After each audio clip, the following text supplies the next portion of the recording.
Hey, how you doing? So I did it. I bought a mid-length. I'd been warned I might not get off it, they're being so addictive. I'll show you which one I got in a moment. And I've got some GoPro footage from a couple of very average sessions. But why, you might ask, did I buy a mid-length when I'm happy riding shortboards? Well, firstly, I looked at 6 mid-lengths in this video here, so I figured I'd better follow through and get one. I looked at the Seaside and Beyond, the Chile mid-strength, the JS Industries L Baron, the Harley Ingleby Mid-6 Mini, the Channel Islands M23, and the Christensen Nautilus. All of them at 6'8", being what I and some others consider being the minimum length for a mid-length. Second, my groveler for 1 to 3 feet is a Lost RNF 96 at 6 foot. It's epoxy and 37 litres. I like that board a lot in those conditions because it's easy to catch waves and I can have shortboard fun. But I still get aced out by mid-lengths and longboards in grovelly conditions, so I wanted another option. Also, you have to surf mid-lengths differently to shortboards, drawing out your turns more and compressing and extending your body while working your rails. I thought this might be good for my overall surfing, so I'm going to give it a try. So what mid-lengths did I end up with?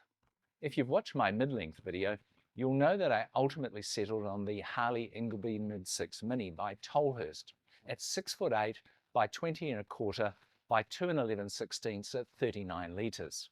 But then I discounted it. When I reached out to Tolhurst, I learned that Harley Ingleby only does FCS fins on his boards. There's no futures option. I ride futures. I think they're the superior fin system, and I don't want to waste money having 2 different fin systems. So that meant the Mid-6 Mini was out. What did I choose then? Here it is, the Channel Islands M23. To be honest, it's not a mid-length, it's a hybrid. I chose stock dimensions at 6'8" by 20 3/4 by 2 3/4 for 41.9 litres. It only comes as a thruster.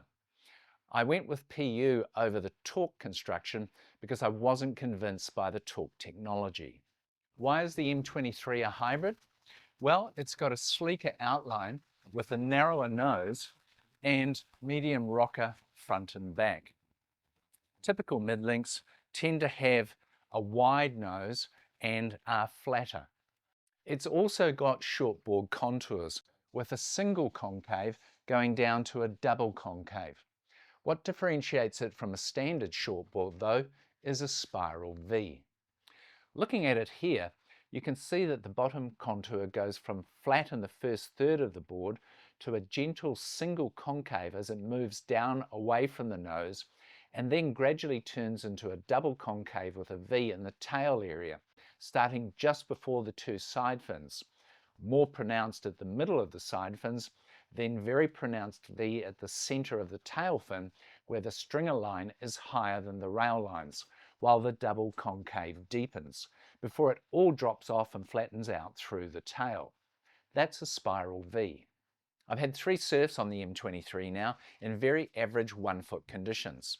I managed to get some GoPro footage of a couple of the sessions, and we can take a look at that now. So here we are at Back Beach. It's 7:30 in the morning.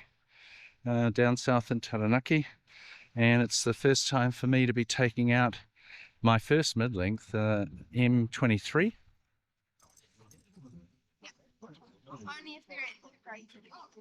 It's actually not a true mid-length, it's a hybrid, but it's a mid-length length. We're at 6'8". I'm looking forward to riding it. It's my first day out and it's the perfect conditions for it. It's sort of 2-foot slight onshore. Beach break, local beach break. Should be a lot of fun. Unfortunately, I didn't bring my mouthpiece, so I can't take my camera out with me.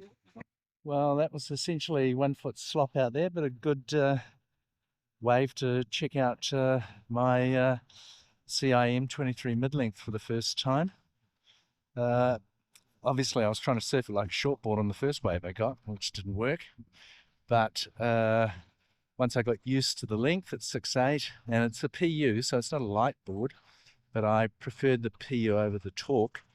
It was fun. I could get up and going, had speed once it was planing along. It seemed to be reasonably maneuverable, but the waves were very weak, so I couldn't really try it out. But I enjoyed it. It was fun, and I'm pretty happy with the board. Like I said, not a lot happening out here. Occasional sets. Looks like there's something coming now, so here's hoping I can get a few little waves and see how this board goes on my second surf of the day.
Again, it's not that great, maybe 1 to 2 feet.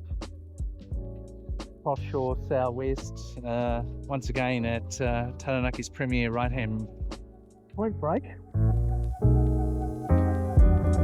There's only 2 or 3 people out now, and going to give the M23 one more shot to see how it goes.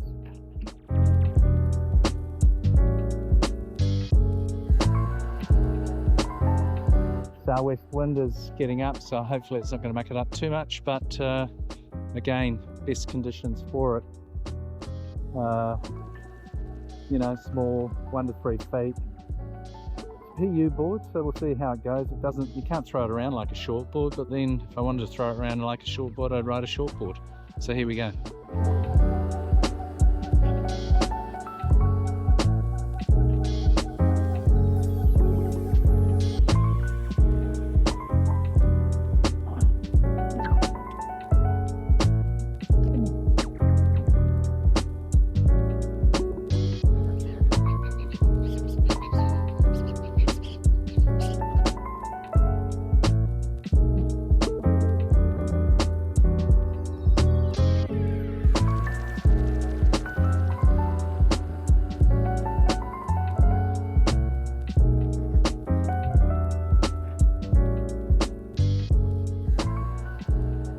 So a couple of very average surfs.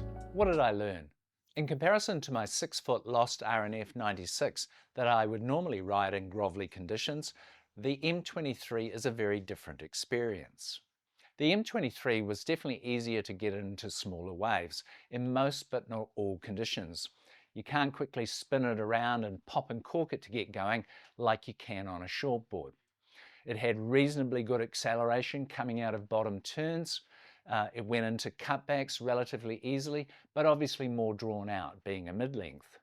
Being PU, it's not a light board, so you can't toss it around like you would with some mid-lengths with more advanced technology. But that's not what I bought it for. I think if it had been a little bigger in the 2 to 3 foot range, I would have had a lot more fun. And I will take it out on a bigger day to see how it performs. So initial thoughts on the Channel Islands M23 after a couple of surfs? It's a good addition to the quiver. I will surf it more, but I remain committed to my shortboards, so it's not going to be a full-time replacement anytime soon. I think I'll prefer the M23 over my R&F 96 on small days and crowded conditions to help get my wave count up. I'll do a fuller review once I've had a chance to ride it in a variety of wave sizes and a variety of conditions. Hope you liked the video. If you do, please like and subscribe. Otherwise, I'll see you again soon.